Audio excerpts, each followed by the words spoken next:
Good morning students. जैसा कि आज हम करेंगे बीए बीएड सेकेंड ईयर का टॉपिक अमेरिका का संविधान।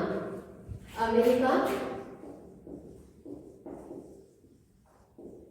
का संविधान। अमेरिका के संविधान हमारी क्या है, सेकंड यूनिट है। सेकंड यूनिट में हमने फर्स्ट टॉपिक कर लिया था अमेरिकी संविधान की विशेषताएं। ये अपन ने पिछली वीडियो में कंप्लीट कर लिया था।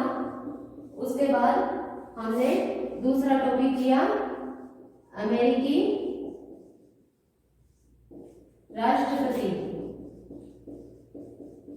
इसमें हमने दो चीजें की, राष्ट्रपति का निर्वाचन और प्लस राष्ट्रपति की कार्य और शक्तियां।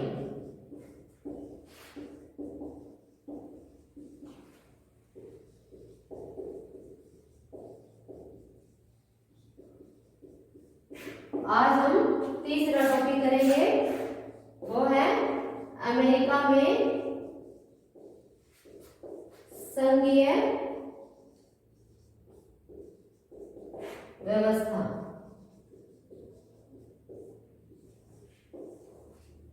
यानी अमेरिका में संघीय व्यवस्था को क्यों अपनाया गया, यानी संघात्मक शासन प्रणाली को, यानी क्या है, अमेरिका की देन है। सर्वप्रथम इसे अमेरिका में ही अपनाया गया।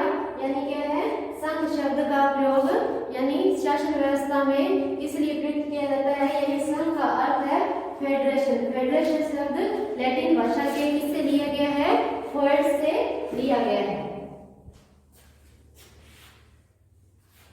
जैसा कि हम फर्स्ट ईयर में संघात्मक और एकात्मक शासन व्यवस्थाएं पढ़ चुके हैं, उसी प्रकार हम आज इसमें करेंगे संघीय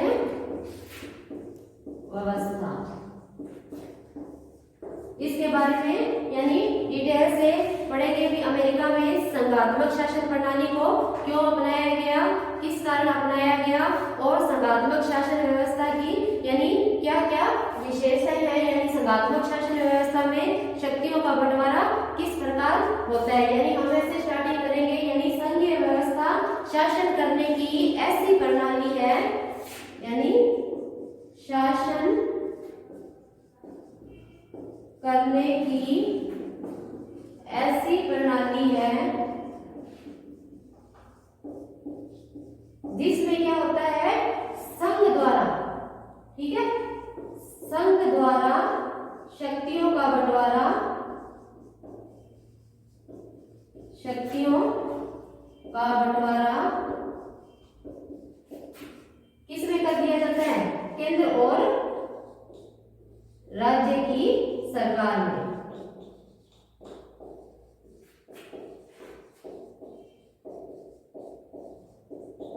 यानी ये हमने इतना फर्स्ट ईयर में हमारा क्लियर हो चुका था। फर्स्ट ईयर में जो आपके राजनीतिक विज्ञान के मूल आधार जो बुक थी, उसमें हमने संघात्मक और एकात्मक प्रणालियां डिटेल से पढ़ी।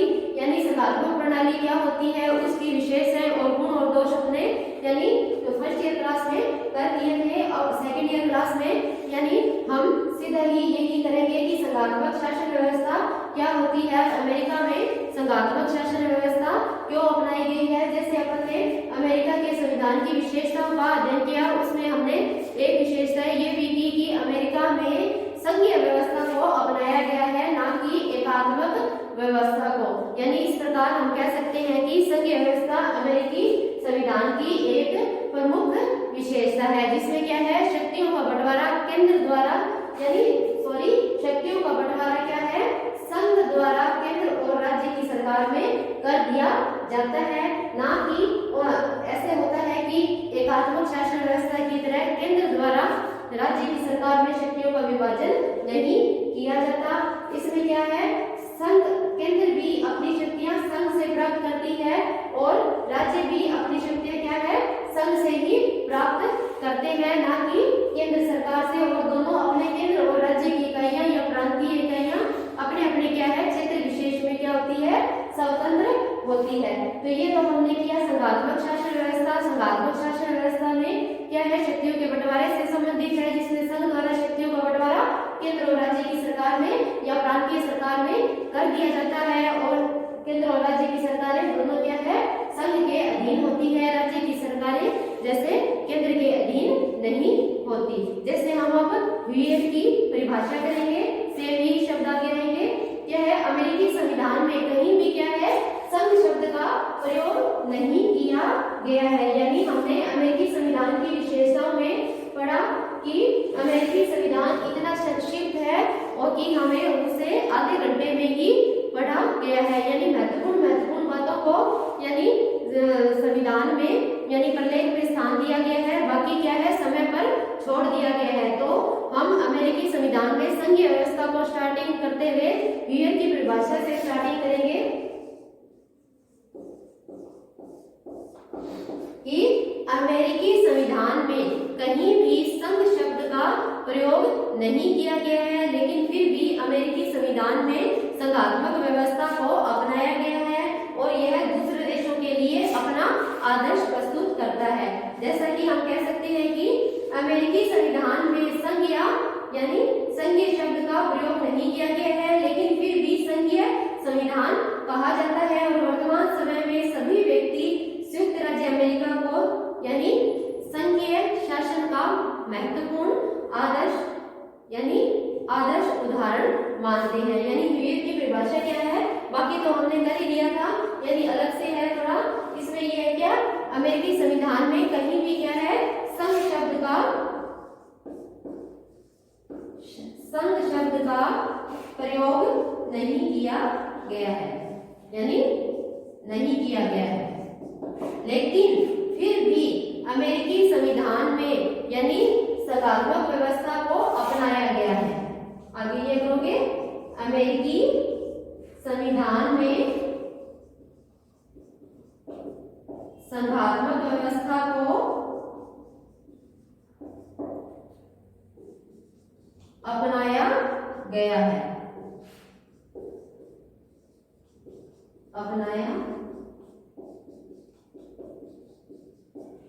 इसके साथ ही यानी अमेरिका में संघात्मक व्यवस्था को इतनी अधिक महत्वपूर्ण स्थिति प्रदान है कि लोग इसे संघात्मक व्यवस्था का आदर्श उदाहरण मानते हैं। क्या, संघीय व्यवस्था को अमेरिका का आदर्श उदाहरण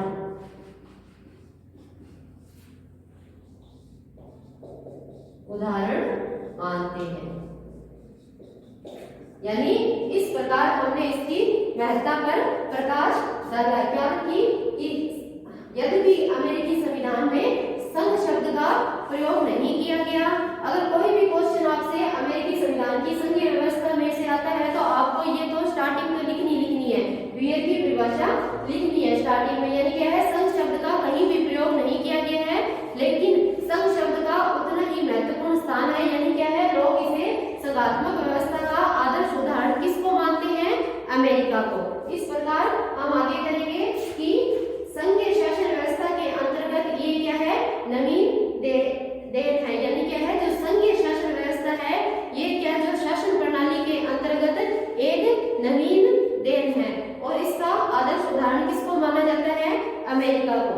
और संघीय शब्द का अंग्रेजी पर्यायवाची फेडरेशन लैटिन भाषा के वर्ड से बना है। ये भी आपको स्टार्टिंग में लिखना है कि संघीय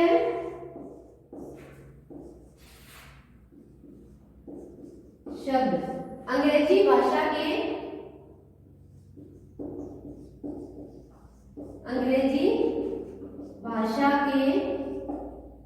फेडरेशन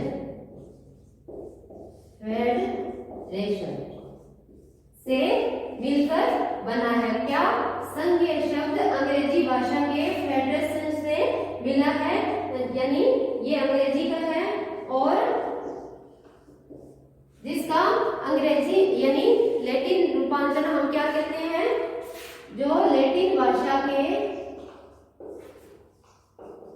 लैटिन भाषा के फोएट्स शब्द से बना है।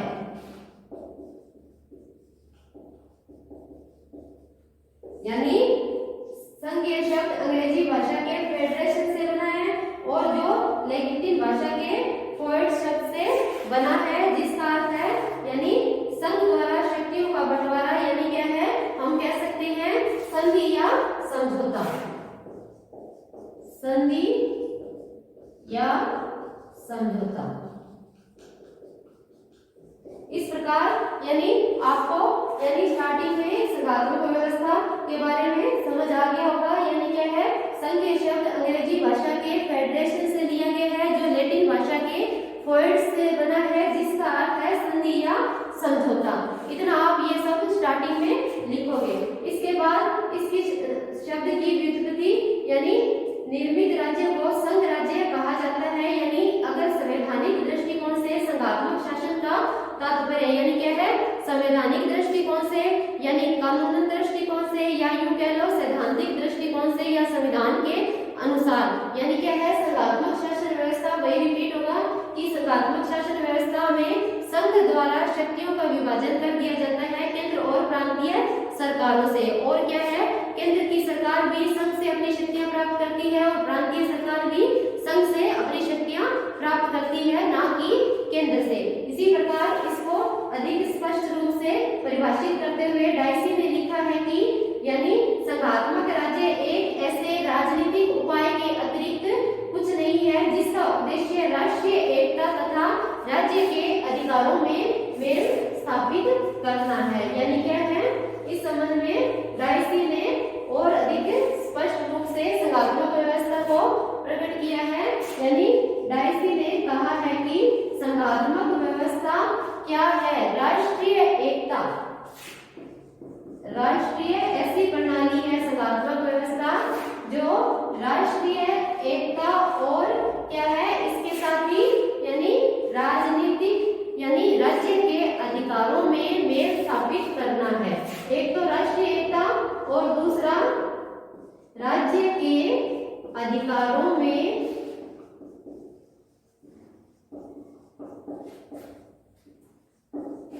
मेल स्थापित करना है।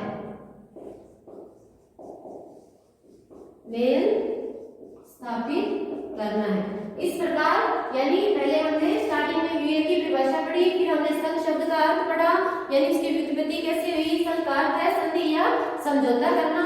उसके पश्चात यानी हमने डाइसी की परिभाषा की, जिसमें क्या है, संघात्मक शासन प्रणाली एक ऐसी प्रणाली है जिसका उद्देश्य क्या है, यानी राष्ट्रीय एकता को बढ़ावा देना और दूसरा राज्य के अधिकारों में मेल या सामंजस्य कह सकते हो स्थापित करना। इसके साथ ही हम आगे करेंगे कि अमेरिका में संघात्मक व्यवस्था को क्यों अपनाया गया है, क्या कारण है कि अमेरिका ही इसका आदर्श उदाहरण है और अन्य देशों ने यानी अमेरिका से ही संघात्मक व्यवस्था को लिया है। तो अमेरिका में क्वेश्चन यूं होता है, अमेरिका में संघीय व्यवस्था क्यों?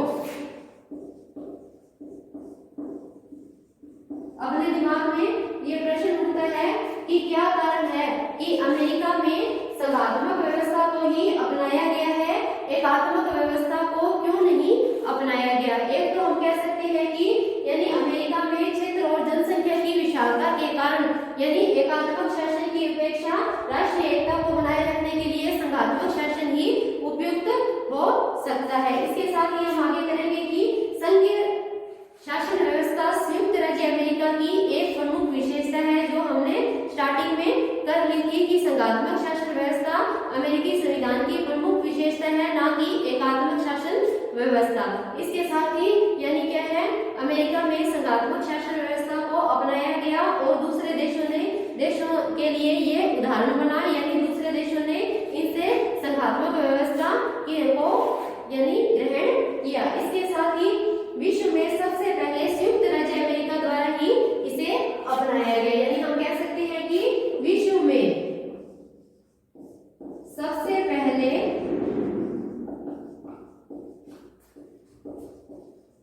अमेरिका द्वारा ही संयुक्त राज्य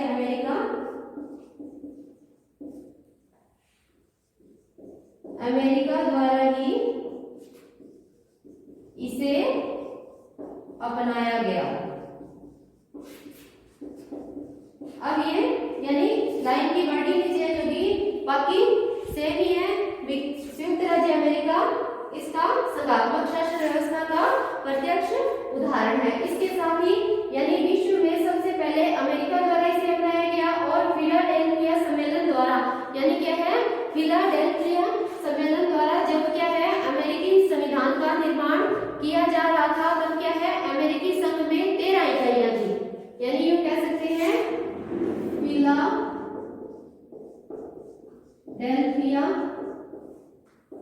सम्मेलन, ठीक है। इसमें जब अमेरिकी संविधान का निर्माण किया जा रहा था, अमेरिकी संविधान का निर्माण किया जा रहा था, तब क्या था, अमेरिकी संघ में कितनी इकाइयां थी, अमेरिकी संघ में, यानी इस प्रकार से लिख के याद करोगे तो आपको यानी लर्न करने में या क्या है याद करने में आसानी रहेगी। तो अमेरिकी संघ में क्या थी, 13 इकाइयां थी, या यूं कह लो राज्य कह लो, प्रांत कह लो समझने के लिए, ठीक है। यानी क्या है 13 पृथक पृथक इकाइयां थी और लंबे समय तक इन इकाइयों द्वारा यानी स्वेच्छा से कार्य करते रहने के कारण इनको यानी क्या है अपने ऊपर किसी प्रभुत्व के लिए यानी ये क्या सहमत नहीं थे, और इसी प्रकार इन्होंने सोचा कि यानी ब्रिटेन या दूसरी शक्तियां हमारे शक्तियों के हम दबाव में ना आ जाए और क्या है हमारा प्रभुत्व समाप्त ना हो जाए और हम कमजोर ना पड़ जाए। इसके लिए उन्होंने क्या किया, यानी हमारी क्या है इन 13 इकाइयों ने कहा कि हमारी प्रभुत्ता भी बनी रहे, यानी क्या है राज्य में हम अपनी स्वेच्छा से कार्य भी करते रहे और क्या है यानी व्यवस्था भी चलती रहे। इस प्रकार यानी अमेरिका में संघात्मक व्यवस्था को अपनाने का प्रमुख कारण था कि संघ द्वारा शक्तियों का बंटवारा केंद्र और राज्य की सरकार में कर दिया जाए, जिससे क्या है केंद्र और राज्य की सरकारें अपने क्षेत्र या एरिया विशेष में क्या है स्वतंत्र हो। इस प्रकार अगर एकात्मक शासन व्यवस्था में यानी राज्य की सरकारें केंद्र के अधीन होती हैं, लेकिन इसमें हमने पढ़ा कि क्या है लंबे समय तक ये जो 13 इकाइयां थी ये स्वतंत्रता पूर्वक यानी अपनी शक्तियों का उपभोग करते करते यानी ये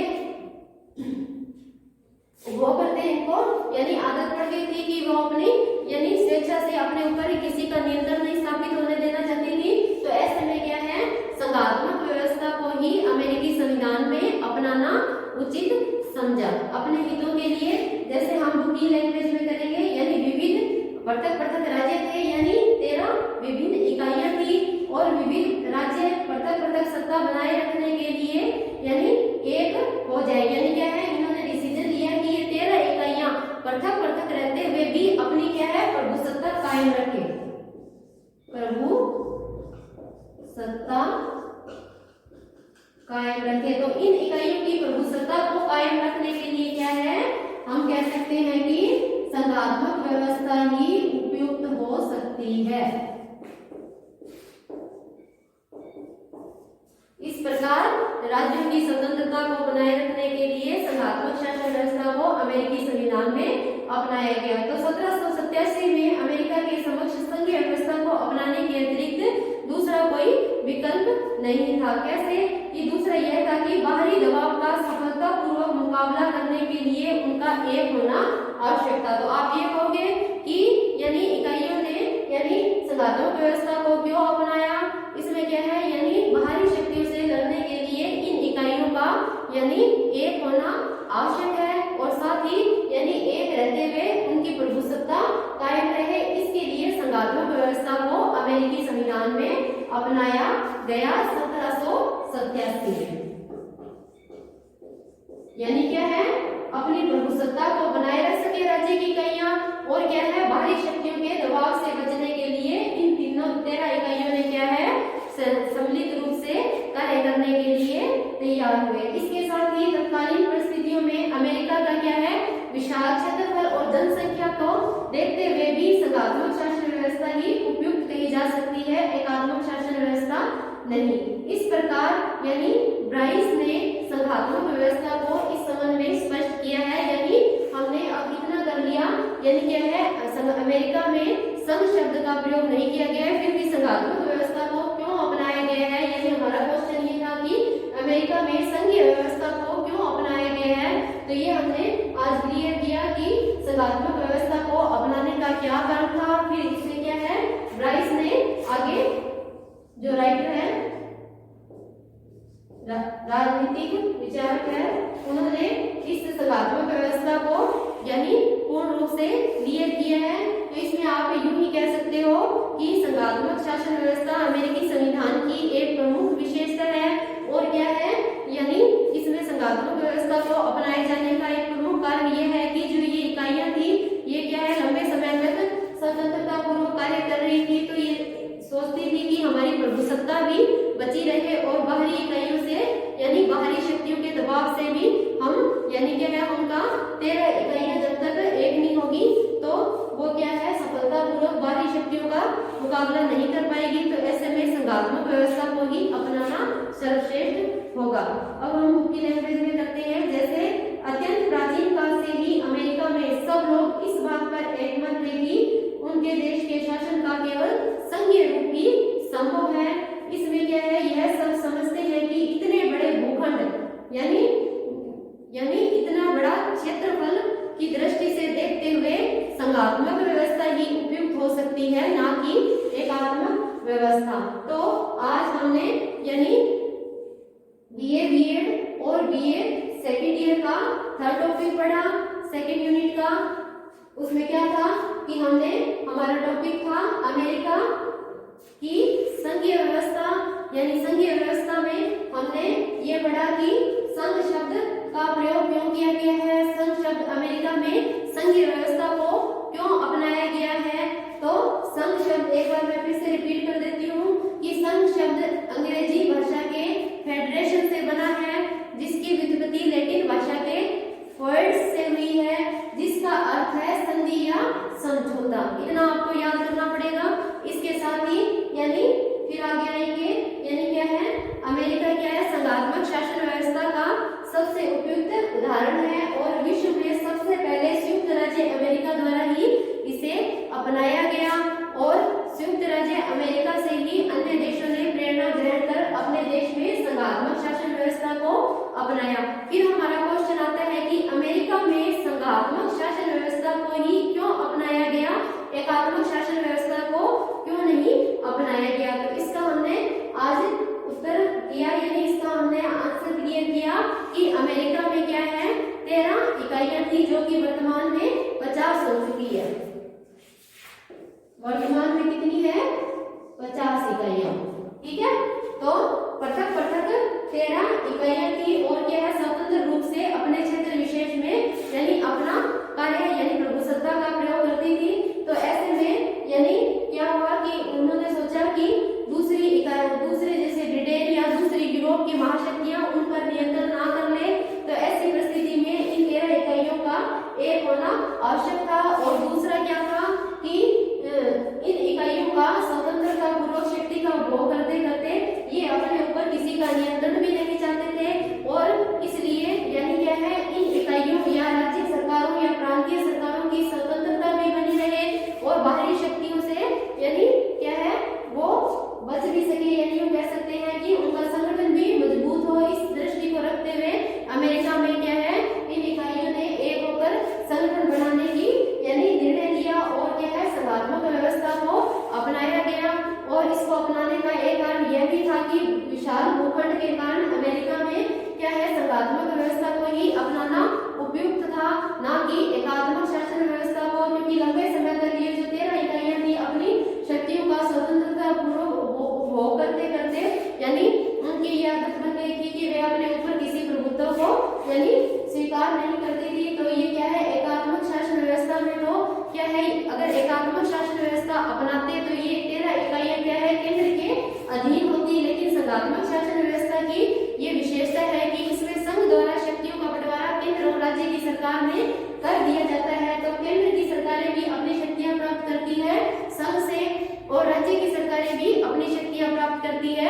संघ से। इस प्रकार यानी ये जो 13 पृथक इकाइयां थी ये एक होकर यानी इन्होंने संगठन बनाया ताकि बाहरी शक्तियों के दबाव से भी बचे रहे और अपनी प्रभुसत्ता को भी कायम रख सके। इसलिए अमेरिका में यानी संघात्मक व्यवस्था को अपनाया गया।